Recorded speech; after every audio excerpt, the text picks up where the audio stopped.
Hello everyone, আজকের mini ব্লগটা কিন্তু একটু অন্যরকম হতে চলেছে। তো ভিডিওটি কিন্তু অবশ্যই শেষ পর্যন্ত দেখতে থাকো। আর এই ভিডিওটা কিন্তু বেশ কয়েক মাস আগের করা। তো সেদিন ছিল আমার বার্থডে, আর সেদিন আমাদের কলেজ থেকে নিয়ে গিয়েছিল একটা ভিজিটে ব্লাইন্ড স্কুলে।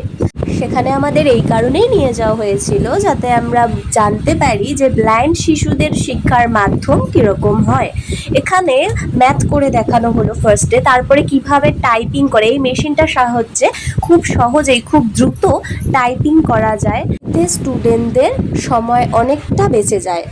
এখানে টিচার্স কিছু আমাদের বুঝিয়ে দিচ্ছিলেন কিভাবে কি করে ওরা। তারপরে এখানে এই বনুটি স্টাইলাসের মাধ্যমে আমাদেরকে এবিসিডি তারপরে নাম লিখে দেখাচ্ছিল। তো আমি ওকে বলেছিলাম নাম লিখতে, ও আমাকে আমার নাম জিজ্ঞেস করে, আমি আমার নামটি বলি, তারপর সে আমার নামটি সেখানে সুন্দর করে লিখছিল। তোমরা দেখতেই পারছো কত স্পিডে সে লিখছে।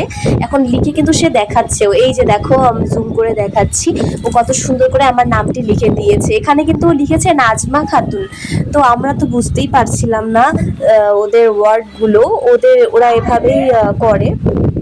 ওরা হচ্ছে লিখে তারপরে স্পর্শ করে সেই ব্যাপারটা ওরা বুঝে যায়, ওদের প্রসেসটাই এরকম শিক্ষার। আর এই এদের এই শিক্ষার মাধ্যমটা আমাদের সিলেবাসের অন্তর্ভুক্ত, যার কারণেই কিন্তু আমাদেরকে ব্লাইন্ড স্কুলে ভিজিট করাতে নিয়ে যাওয়া হয়েছিল। স্কুলের মাঠে গিয়ে এই গাছগুলো দেখে আমার তো ছোটবেলার কথা মনে পড়ে গেল। তোমাদের কাদের কাদের মনে আছে এই গাছটির কথা অবশ্যই কিন্তু আমাকে কমেন্টে জানিও। আর আমাদের কাজ শেষ হয়ে যাওয়ার পর আমরা সবাই স্কুলের মাঠে একটু ঘোরাঘুরি করছিলাম।